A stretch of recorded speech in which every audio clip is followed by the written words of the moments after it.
Bienvenido, bienvenida a Infinitamente. Soy José Antonio Guayar Claver y hoy abordaremos en esta aventura de curiosidad y de ciencia en torno a los principios de la mente humana que, como sabes, es maravillosa e infinita, un tema esencial en los seres humanos como es el del comportamiento. De dónde venimos parece que lo tenemos bastante claro, quizás haya más dudas en cuanto hacia dónde vamos. En la sociedad tradicional, periodo anterior a la Revolución Industrial, segunda mitad del siglo XVIII, la vida era más tranquila y sus cambios eran muy lentos. La movilidad social escasa y las reglas sociales bastante estables. Sin embargo, la sociedad moderna, que se inaugura con la Revolución Francesa, es más compleja y multicultural. Tiene nuevas formas de interacción y de organización social y se caracteriza por una transformación profunda de las estructuras sociales, económicas y políticas. Los fenómenos de nuestro tiempo, de este siglo XXI, traes conmigo que son, sin lugar a dudas, los siguientes. La globalización económica liberal, el desarrollo de nuevas tecnologías de la información y de la comunicación, el hiperconsumismo y los flujos migratorios debido sobre todo a la desigualdad de cuna y a la pobreza. Además, de un tiempo a esta parte observamos que los seres humanos somos más individualistas y que hay determinados factores sociales que nos generan incertidumbre e inseguridad.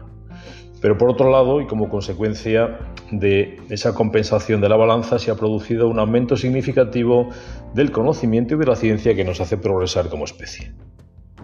Intentaremos en esta ocasión sentar las bases de la conducta y para ello tenemos que remontarnos a la evolución.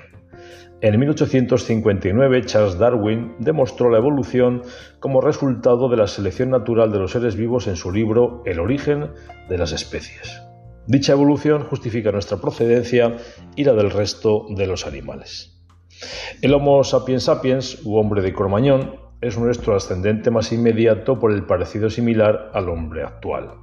Originario quizás de África, vivió en Europa hace 40.000 años y sus rasgos distintivos, los de nuestra especie, radican en tener un cerebro superior y más desarrollado, la capacidad única de fabricar utensilios e instrumentos variados, el lenguaje articulado, la infancia como periodo de aprendizaje o el caminar bípedo y la sexualidad.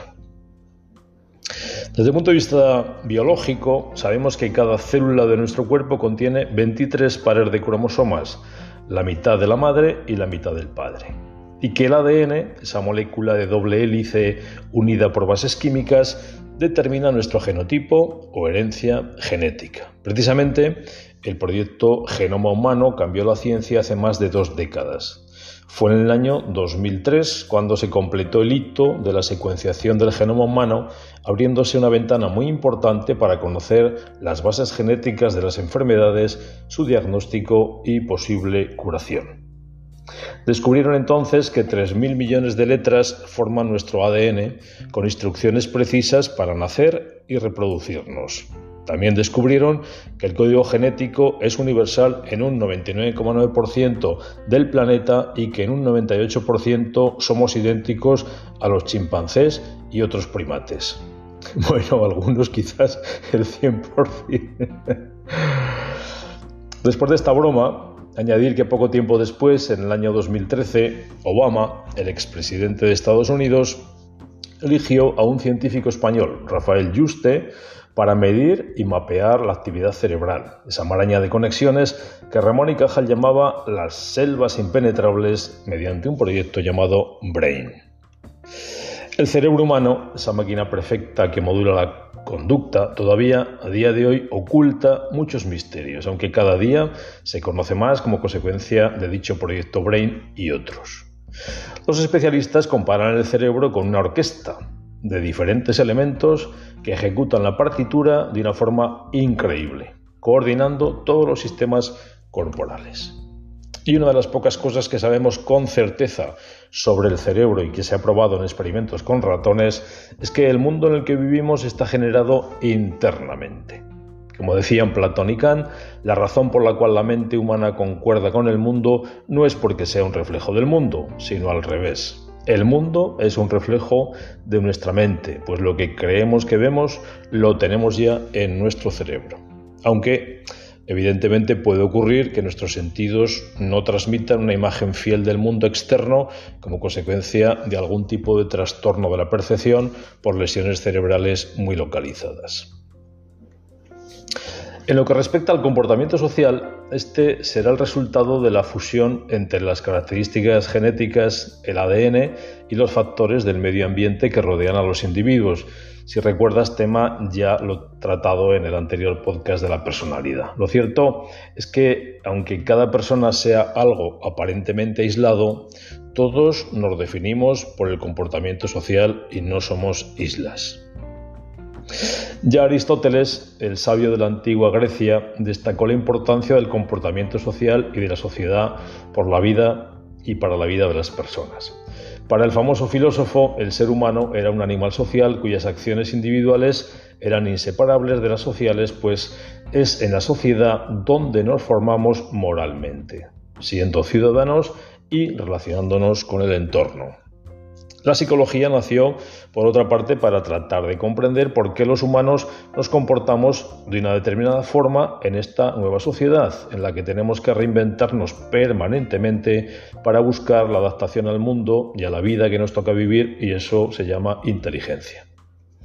Una vez desvinculada de la filosofía, la psicología se hizo autónoma como ciencia experimental basada en el método científico y fue desarrollándose como una ciencia ecléptica al recoger datos aportados por otras disciplinas, operar con diferentes niveles de análisis y estudiar a los grupos de individuos realizando diagnósticos y tratamientos en su caso. Decir que gran parte de nuestro comportamiento es aprendido. El aprendizaje supone un cambio en la conducta producido por la experiencia, aunque también la fatiga, la maduración o el paso por las diferentes etapas evolutivas y nuestro estado fisiológico influirán de manera cierta en nuestro aprendizaje. Todos los animales y seres humanos poseemos comportamientos innatos que incrementan nuestra adaptación al ambiente. Por ejemplo, un niño recién nacido succionará o llorará para que le den de comer o lo arropen como consecuencia de los reflejos y del instinto, incluso aunque sea ciego. Y en todas las especies se dan aprendizajes no asociativos, como son la habituación y la sensibilización. Es decir, que nos acostumbramos a algo como consecuencia de la repetición de un estímulo. Por ejemplo, nos puede molestar inicialmente un ruido, pero si permanece en el tiempo le damos menos importancia al acostumbrarnos a tenerlo como fondo. Y si estamos concentrados en algo y nos molestan, tendremos una reacción de sobresalto.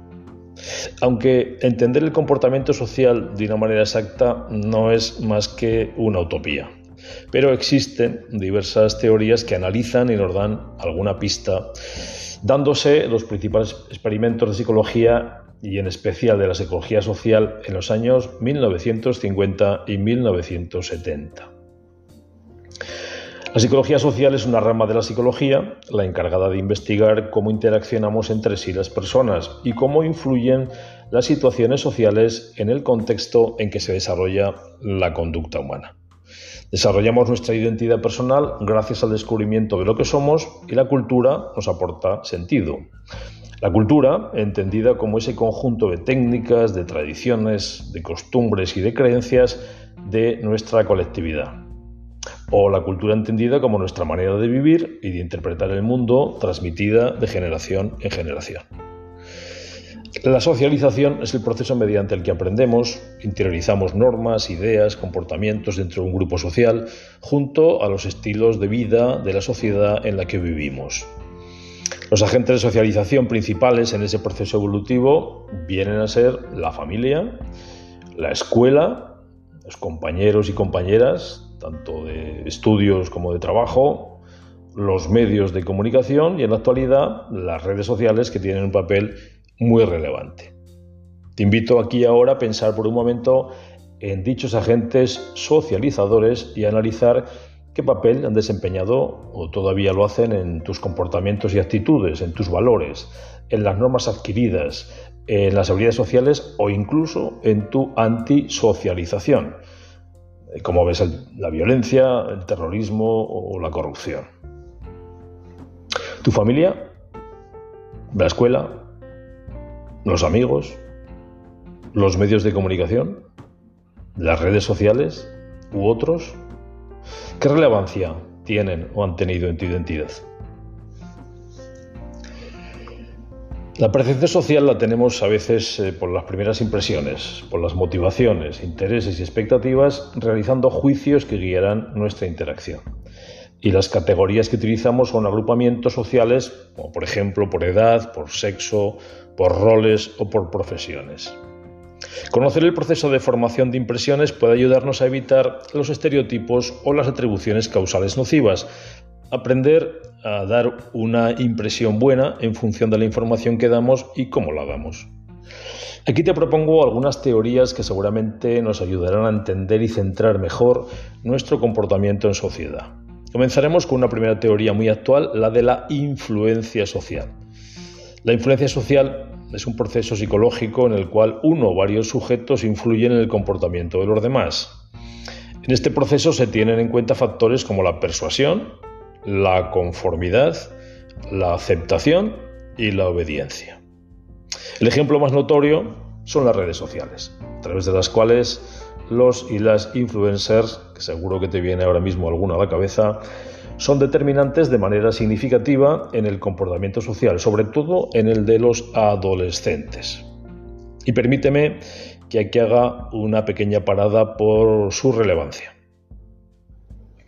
Las redes sociales posibilitan que los adolescentes y nosotros, adultos, creemos identidades en línea, nos comuniquemos, construyamos lazos sociales. También nos permite interactuar más allá de las barreras geográficas y nos enseña sobre una variedad de temas. Sin embargo, el uso de las redes sociales también puede afectar negativamente sobre todo a los adolescentes y a su salud mental, porque pueden distraerlos, interrumpir su sueño, exponerlos al hostigamiento, a la propagación de rumores, a las opiniones poco realistas sobre la vida de otras personas y sobre todo a la presión del grupo. Y si no, veas el juicio reciente contra Meta en más de 40 estados de los Estados Unidos, acusándoles de que Facebook, Instagram y WhatsApp son dañinos para los menores y aprobando leyes que prohíben el acceso de los niños menores de 13 años a las redes sociales. En España y en Europa también está en revisión, como sabes, por ejemplo, el uso de los móviles en las escuelas e institutos, tema muy relacionado con la dependencia y el abuso de las redes sociales. Por tanto, tendremos que calibrar el uso de las redes sociales en los jóvenes y en los no tan jóvenes y sobre todo intentar tener y hacer una buena praxis. Siguiendo la línea de la conducta, otro experimento reseñable es el de la conformidad de Solomon Asch. Este autor en 1951 descubrió la relación fundamental entre el grupo de referencia y la persona individual. En su estudio, formó un grupo compuesto por un estudiante y varios colaboradores del investigador que se hacían pasar por sujetos. La tarea consistía en que el investigador presentaba una hoja en la que había impresas 3 barras horizontales de diferentes tamaños, y cada sujeto debía decir cuál de ellas era la más alta. Los colaboradores estaban preparados para responder de forma correcta en los primeros ensayos, pero a medida que progresaba la situación empezaban a equivocarse y a indicar una barra que claramente no era la más alta. El sujeto, que no sabía qué estaba ocurriendo, comenzaba respondiendo correctamente tal como él pensaba, pero a medida que los demás insistían en indicar la barra equivocada, sus respuestas comenzaban a ser iguales que las de los demás. De esta manera, el autor Asch concluyó que el fenómeno de la conformidad sí es observable en situaciones en las que el estímulo sobre el que hay que emitir un juicio es objetivo. Llevado el experimento al comportamiento en la sociedad actual, las personas que no tengan la habilidad ni el conocimiento para tomar decisiones, particularmente en una crisis, transferirán la toma de decisiones al grupo y a su jerarquía. El grupo es el modelo de comportamiento de la persona y la influencia social se produce imitando la conducta de los otros, que a su vez se basa en procesos de sugestión y contagio que ocurren en contextos de grupo. Se considera que este tipo de contextos facilitan el contagio y la difusión de ideas, y la imitación permite que lo individual se transforme en social. Y de ahí a la manipulación hay un pequeño paso. Otro elemento y otro experimento muy importante es el de la obediencia. En este experimento, fue muy impactante y lo hizo Milgram en los años 60. Es el llamado también la teoría de la cosificación, donde la esencia de la obediencia consiste en el hecho de que una persona se mira a sí misma como un instrumento que realiza los deseos de otra persona y por lo tanto no se considera a sí mismo responsable de sus actos. De ahí las descargas eléctricas que eran capaces de dar la mayoría de los participantes en el experimento y que podían provocar la muerte a otra persona, exclusivamente por obedecer las órdenes del experimentador por el hecho de que el interpelado fallara en la respuesta a una lista de palabras. Este es el fundamento del respeto militar a la autoridad. Los soldados seguirán, obedecerán y ejecutarán órdenes e instrucciones dictadas por los superiores, con el entendimiento de que la responsabilidad de sus actos recae en el mando de sus superiores jerárquicos. Milgram comenzó su experimento de la obediencia 3 meses después de que Adolf Eichmann fuera juzgado y sentenciado a muerte en Jerusalén por crímenes contra la humanidad durante el régimen nazi en Alemania. E ideó estos experimentos para responder a las preguntas: ¿podría ser que Eichmann y su 1.000.000 de cómplices en el Holocausto solo estuvieran siguiendo órdenes? ¿Podríamos llamarlos a todos cómplices? Otro ejemplo parecido es la tercera ola, un experimento que luego fue llevado al cine para demostrar que incluso las sociedades libres y abiertas no son inmunes al atractivo de ideologías autoritarias y dictatoriales. Este experimento fue realizado por el profesor de historia Ron Jones en el marco de su estudio sobre la Alemania nazi con alumnos de secundaria al convencer a sus estudiantes de que el movimiento eliminaría la democracia. El hecho de que la democracia enfatizara el individualismo se consideró un defecto de la democracia y Jones hizo hincapié en ello a través de su lema: fuerza mediante la disciplina, fuerza mediante la comunidad, fuerza a través de la acción, fuerza a través del orgullo. Jones llamó al movimiento la tercera ola debido a la noción popular de que la tercera de una serie de olas en el mar es siempre la más fuerte. Al parecer, el experimento cobró vida propia cuando alumnos de toda la escuela se unieron a él. En esta misma línea de obediencia, un experimento que causa inquietud por sus resultados fue el de la cárcel de Stanford de Zimbardo en 1971. Para realizarlo se reclutaron voluntarios que desempeñarían los roles de guardias y prisioneros en una prisión ficticia. Sin embargo, el experimento se les fue pronto de las manos y se canceló al observarse cómo los prisioneros sufrieron y aceptaron un trato sádico y humillante a manos de los guardias y al mostrar graves trastornos emocionales. El estudio fue subvencionado por la Armada de los Estados Unidos, que buscaba una explicación a los conflictos en su sistema de prisiones y en el del Cuerpo de Marines. Zimbardo y su equipo intentaron probar la hipótesis de que los guardias de prisiones y los convictos se autoseleccionaban a partir de una cierta disposición que explicaría los abusos cometidos frecuentemente en las cárceles.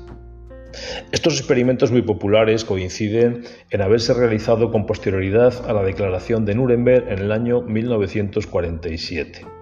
El Código de Nuremberg distingue el valor que los experimentos con seres humanos pueden tener para el estudio de distintos aspectos de la condición humana, que podrían conducir a resultados provechosos para la sociedad, y propone, a su vez, y esto es muy importante, unos principios que apuntan a satisfacer conceptos morales, éticos y sobre todo legales.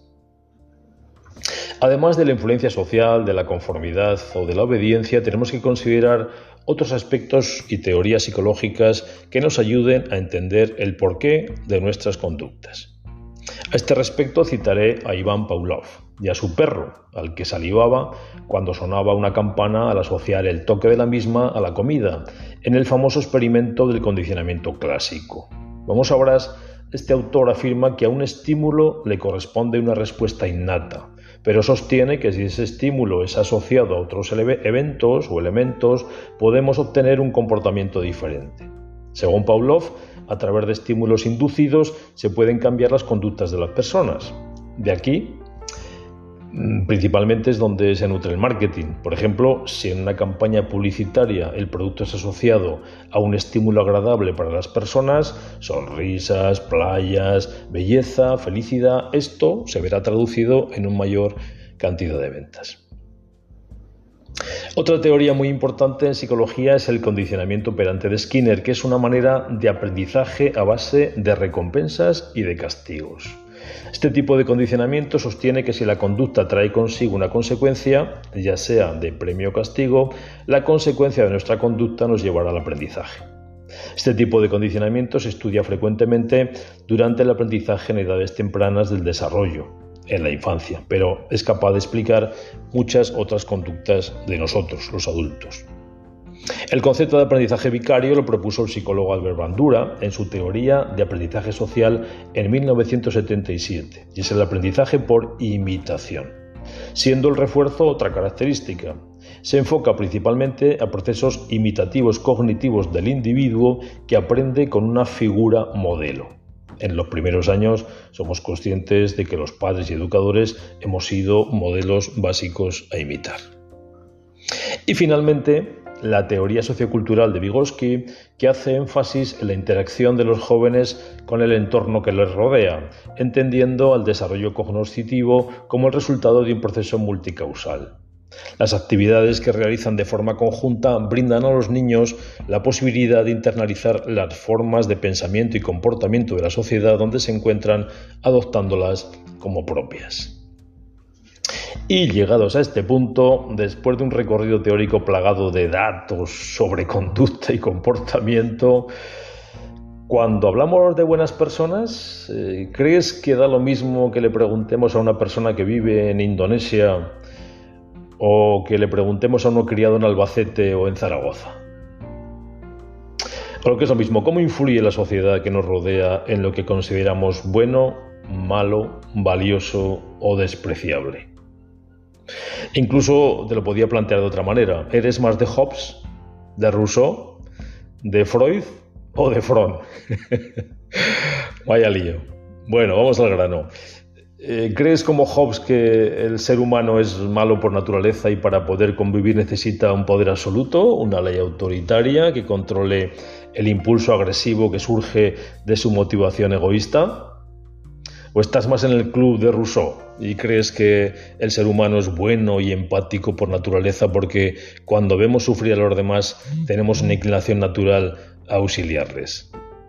¿O quizás te decantas por la opción de que somos capaces de hacer tanto el bien como el mal, al estar dirigidos, como decía Freud, por distintos instintos básicos como eros y tánatos, es decir, mato o no mato, pego o no pego?